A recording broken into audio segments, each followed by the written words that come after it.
Kompas TV via Irmar sudah memiliki informasi terkait dengan kasus anak balita yang dicekoki obat keras oleh babysitternya di Surabaya, Jawa Timur. Via untuk saat ini orang tua korban menyatakan bahwa sang anak kini mengalami kondisi lemas akibat kebanyakan menggunakan atau diberikan obat keras oleh babysitternya. Lalu seperti apa hasil pemeriksaan dari pihak kepolisian?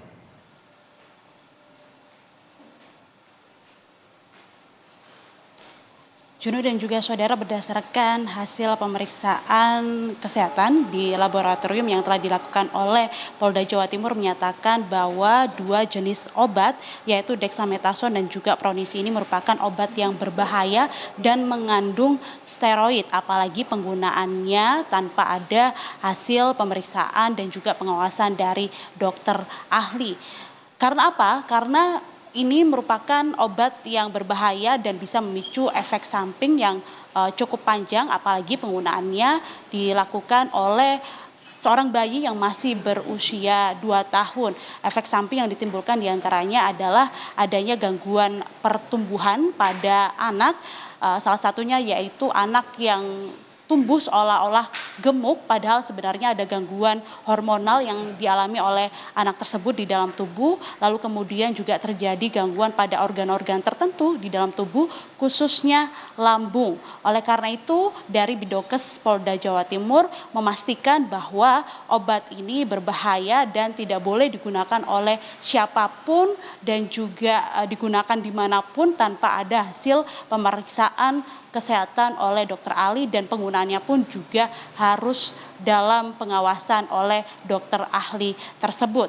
Sementara itu juga pemeriksaan dilakukan oleh polisi, baik itu melalui fisik maupun juga foto yang ditunjukkan, dan memang bahwa dari hasil pemeriksaan tersebut ada kondisi yang memang tidak layak atau memang kondisi yang tidak seperti pada anak-anak umumnya, terutama pada bagian wajah.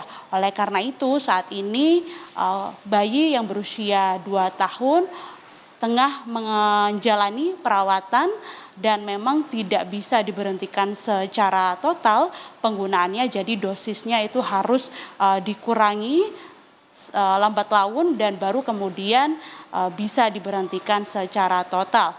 Seperti yang disampaikan oleh orang tua bayi yang berusia 2 tahun, khususnya ibunya yang bernama Linggra Kartika Halim, bahwa saat ini kondisi anaknya ini masih rewel dan juga susah makan karena efek samping dari penggunaan dua jenis obat yang berlangsung selama 1 tahun sejak tahun 2023 hingga tahun 2024. Dan berikut wawancara kami selengkapnya dengan Bidokes Polda Jawa Timur.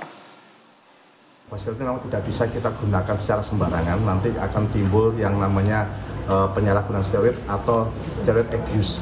Jadi dalam pemberiannya, dosisnya maupun lama pemberian itu harus ditentukan oleh seorang dokter yang ahli, mendapatkan wajah maupun tubuh korban itu gemuk yang tidak wajar dibandingkan dengan kakak-kakaknya yang notabene badannya lebih langsing. Kemudian dari hasil pemeriksaan laborat yang ditunjukkan juga kepada kami, itu memang sudah ada gangguan dari hormon pertumbuhan atau growth hormone yang dosisnya rendah daripada dosis yang sewajarnya. Apakah obat ini memang juga untuk gemuk atau gimana? Tidak. Atau hanya berdampak saja? Tidak, steroid tidak pernah kita gunakan untuk obat untuk orang supaya jadi gemuk. Jadi, tapi efek samping dari steroid jika penggunaannya tidak sepenuhnya resep dokter atau sepenuhnya dokter, maka efek sampingnya menyebabkan pasien seolah-olah gemuk, tapi sebenarnya bukan gemuk.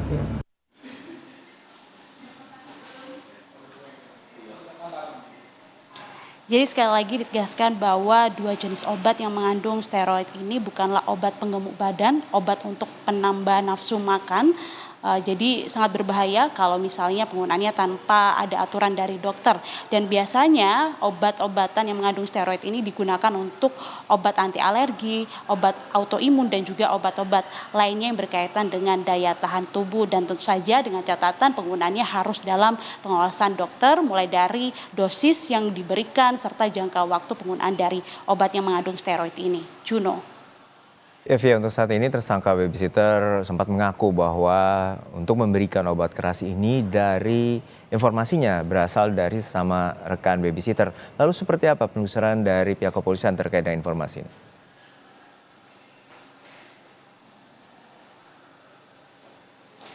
Baik, Juno dan juga saudara, hingga saat ini polisi masih terus melakukan pengembangan. Yang pertama adalah apakah ada korban-korban lainnya dari babysitter berinisial NR ini, meskipun dalam keterangannya di hadapan polisi menyatakan bahwa tersangka berinisial NR ini baru pertama kali melakukan tindakan yang tidak sepatutnya ditiru terhadap bayi berusia 2 tahun. Tentu saja ini masih terus dilakukan pengembangan, termasuk juga yang kedua adalah polisi akan melakukan pengembangan terhadap jual beli dari obat yang dinyatakan berbahaya ini, obat keras ini, karena dari keterangan tersangka bahwa tersangka NR ini mendapatkan obat, dua jenis obat yang berbahaya ini dari situs belanja online.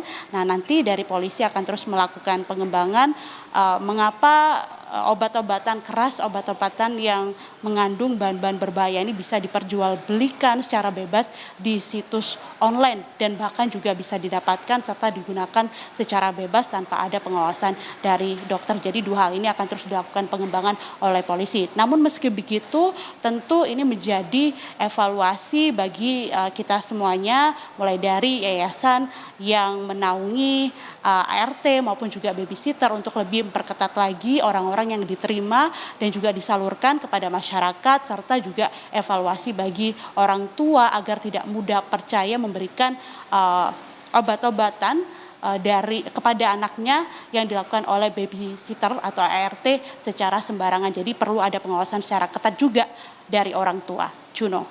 Baik, terima kasih atas laporan Anda, jurnalis Kompas TV via Irmar dari Surabaya, Jawa Timur.